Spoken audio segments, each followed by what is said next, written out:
one-run game. Nelson Aceitono against Locsin. Nasa itong bola and foul on Noli Locsin. Noli Locsin saying bola, ref. Of course, let's see the tap. It seems to be pretty good, but Chua saw it the other way, so... And that'll do it!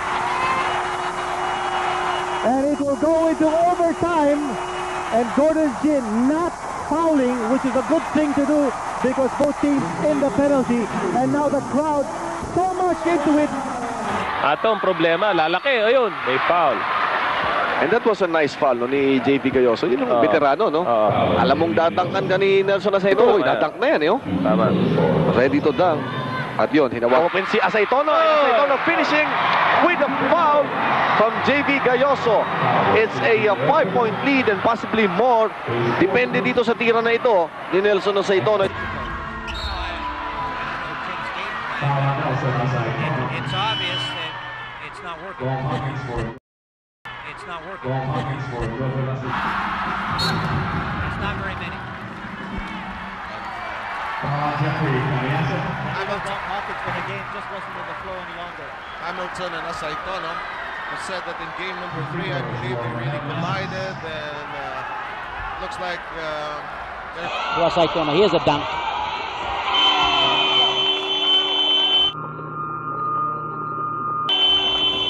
And with that dunk, may illegal defense na naman sa San Miguel, so that's a technical foul, automatic. Kumutala, naglalagot si Jacobs, hindi siya naniniwala that was illegal defense. Tatawagan Kaya yung foul, may technical. Si Lato, tinira na yung una, pumasok. Medyo inaawat naman ni coach ni Nelson Aceitono si Oji. time remaining, 7:47. Aceitono climbs over everybody. But that double was late. He got the ball in so deep and so talk about good spacing. That was good spacing from Sunkist. Very close to get the pass. Quarter, chance pumarin, pulling up, wala. Rebound, bagsak si Aceitono, bagsak si Aquino. At merong foul on Nelson Aceitono.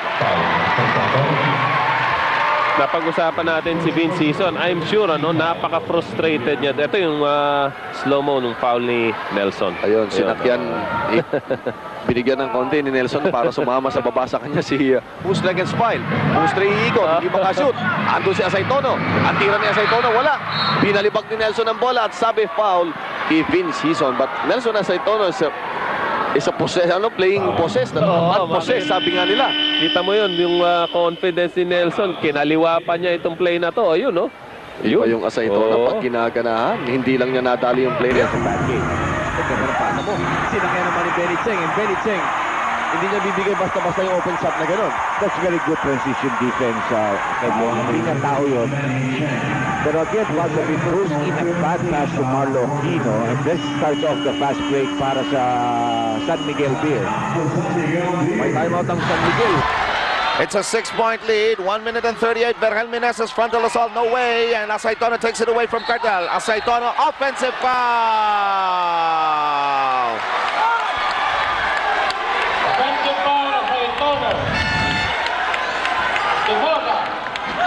Let's take a look at Vergel. Did a nice job pulling up not to get to charge. Lastimoso up strong. Excuse me, Aceitono up strong.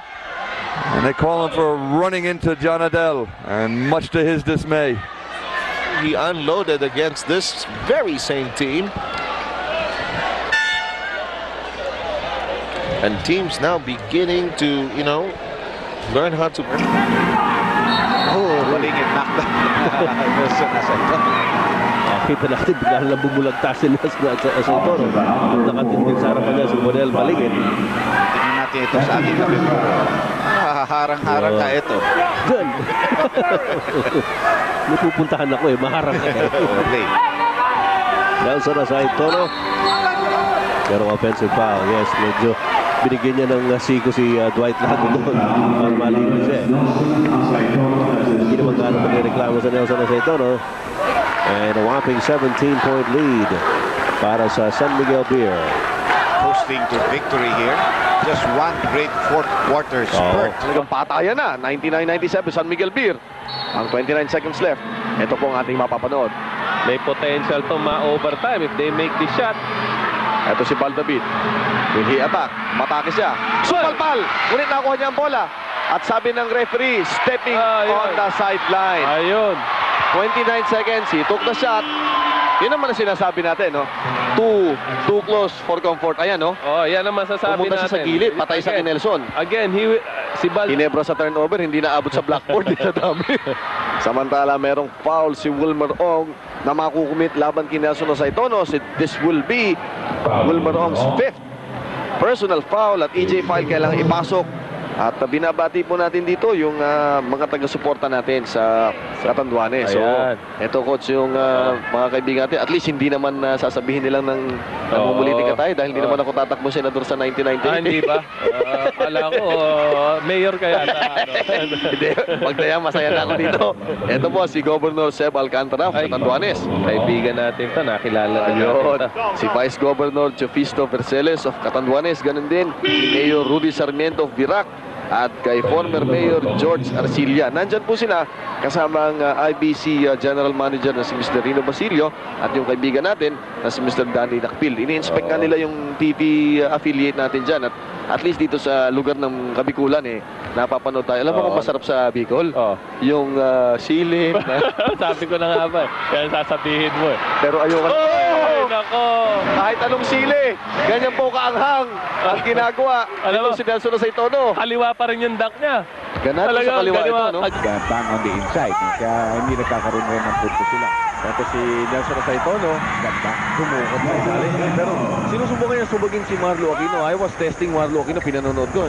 Hindi matinag. Hindi basta-basta maitutulak din. Man, ako po na ng San Miguel. Binigay kaya Saitono. Yes, Saitono! a 3-point play. At dito makikita mo ang jubilation ng kupunan ng San Miguel. Yung transition, kanina di sila tumatakbo, ha? Yes. Kaya pa nila. Oh, syempre, dahil alam mo, kung konti ang player mo, you must really conserve the energy. Now, in that last play, since Aquino took the shot and he contested the offensive rebound, naiwan sila lahat sa likod. Ito ang big upset in the making. Itong kanya pong naipukol yung kanyang unang free throw at naipasok. Ito si Nelson Saitono, talaga naman po dominating the game with 25 points, pero yung isa niyang kasamang manlilito, 24. This is sa isang lamang back-to-back baskets here by Baldavid. 4 minutes left, 14 of 14 fouls, 1 away from the penalty.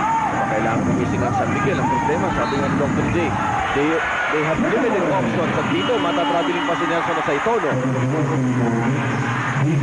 And Jaworski is back in the ball.